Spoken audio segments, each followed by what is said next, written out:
이제 좀 본격적으로 그 인공지능 시대에 인간의 고유 역량의 개발, 네, 좀 들어가 볼까요? 질문은 이겁니다. 인간은 과연 어떻게 변화하는 건가? 지덕체인가? 체덕진가? 네, 이제 이런 건 아셔야겠죠. 지덕체로 대한민국이 70년간 해왔습니다. 그런데 오늘날 인류의 학문은 체덕지라고 얘기를 하더라. 네, 영상 한 편을 잠깐 볼게요. 네, 보신 대로 역전 결승골은 후반전 추가 시간에 주장 손흥민 선수의 폭풍 질주에서부터 시작이 됐습니다. 마스크를 쓰고 70m 넘게 경기장을 가로질렀고 딱 한 번의 기회를 잡아서 작품을 월드컵의 만들어냈습니다. 감동. 눈물 많은 손흥민은 이번에도 울었습니다. 이준희 기자가 보도합니다. 잠깐 보겠습니다. 그때 그 시간으로. 후반 45분도 다 지나고 추가 시간 6분이 주어진 급박한 상황. 캡틴 손흥민이 선수들을 강하게 독려하더니 마스크를 벗어버리고 그라운드를 누비기 시작합니다. 마스크를 손에 쥔 채 가쁜 숨을 몰아쉬던 손흥민이 투혼의 질주를 이어갑니다. 폭발적인 스피드로 무려 70m를 넘게 단독 돌파한 손흥민은 빽빽한 상대 수비수 틈바구니 속 단 하나밖에 없는 패스길을 찾았습니다. 손흥민 주위로 단숨에 포르투갈 수비 6명이 에워쌌지만 월드클래스답게 너무나도 침착하게 상대의 다리 사이를 뚫어냈습니다. 모두가 얼싸안고 기쁨을 만끽하던 순간 손흥민은 다리가 풀린 듯 이내 그라운드에 드러눕고 말았습니다. 그리고 마침내 종료 휘슬이 울리자 손흥민은 마스크를 바닥에 강하게 내리치며 뜨거운 눈물을 쏟아냈습니다. 네. 어떤 느낌이 드셨습니까? 손흥민의 저 영상을 보면 저는 이제 내교육학과 교수 입장에서는 요즘에 이제 부모님들이 가장 관심 많으신 메타인지, 몰입, 자기 주도성, 주체성, 그런 것들이 과연 어떻게 개발되는가에 대한 단적인 예. 네. 메타인지 자기 주도성은 지식 기반 학습이 아닙니다. 철저하게 지덕체가 아닌 체덕지 기반의 내재화된, 손흥민 선수가 저 시간 상황에서 뭔가 이렇게 지식 기반, 인지 기반으로 뭔가 사건 판단을 해가지고 그 가랑이 사이로 넣겠습니까? 손흥민 선수의 뇌는 그런 이미 만들어진 신경망의 패턴이 있는 거죠. 엄청난 훈련을 통해서. 그 훈련은 지식 기반 학습이 아니라는 거예요. 네, 왜냐? 메타인지입니다. 메타가 어떤 뜻이죠? 상위라는 뜻이에요. 복합적인 요소들이 축적이 되어서 그것을 가지고 뭔가 무의식적으로 사실 해가는 겁니다. 마지막에 손흥민 선수가 눈물을 흘렸던 그곳에는 어떤 것이 느껴지셨습니까? 네, 책임감을 넘어서 어떠한 사명감, 소명의식, 네, 주장으로서 뭔가 자신의 역량을 풀로 발휘하기 어려운 환경이었죠. 그럼에도 불구하고 좀 더 큰 어떤 것에 대한 의식의 방향성이 있죠. 그것이 결국은 좀 눈물을 터뜨리게 하지 않았나 그런 생각. 사람은 뭘로 바뀌는 걸까? 어떻게 저런 역량이 축적되는 걸까? 네, 그래서 최근에 제가 한 12월에 여기에 이제 연수를 한번 초청을 갔는데, 우리나라 중고등학교 교장단들이 소속된 한국중등교장협의회였는데요. 여기 한 1000명 교장이 모였습니다. 주제를 뭘로 했냐? 이거였습니다. 지덕체, 체덕지, 인간 뇌의 특별함. 그래서 교장 선생님한테 여쭙죠. 지덕체입니까? 체덕지입니까? 지덕체로 배웠는데, 지덕체라고 하고 있긴 한데, 느낌상 채덕지라고 이제는 아시더라고요. 네, 초등학교에 학생 스포츠 클럽들이 생기고, 뭔가 체육 이런 거 아니다. 이제 어떤 신체적 상태, 신체적인 조절이 뭔가 정서하고도 굉장히 맞물려 있더라. 인지 기능의 지속성과도 맞물려 있더라. 중학교 가면 1년 동안 시험 성적 평가하지 않는 네, 자유학년제를 하죠.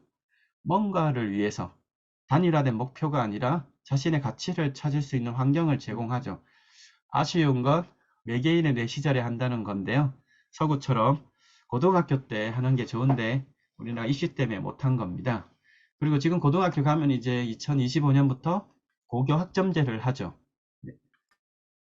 주어지는 게 아니라 선택을 해서 뭔가 이수할 수 있는 형태로 그런 방향으로 바뀌어가고 있는 걸 아시기 때문에 아 그래 이제는 채덕지야. 지덕체가 아니었어. 지덕체라는 걸로 자란 친구들도 있으나 뭐 10%를 위한 교육을 할 수는 없는 거죠. 그래서 뭐 이런 흐름은 현장에서도 느끼고 있다. 네, 그리고 그 한국 어린이집 총연합회 뭐 들어보셨을 겁니다. 전국의 어린이집 유치원들이 연합 가입된 아주 거대 단체인데요. 여기서 이제 또 작년에 그 전체 전국 연수를 했는데 이제 또 초청이 돼서 요즘 뇌에 대한 관심이 많아요. 어디든. 그래서 이제 뇌교육 특강을 했는데 왼쪽에 보면 이런 질문을 드렸습니다. 몸이 먼저입니까? 뇌가 먼저입니까? 네, 여러분 어떻게 생각하십니까? 몸이 먼저 생겼나요? 뇌가 먼저 생겼나요? 그러면 뇌가 없는 동물이 있습니까? 아니면 감정이 먼저인가요? 몸이 먼저인가요? 네, 감정이 없는 동물 있습니까? 네, 있죠.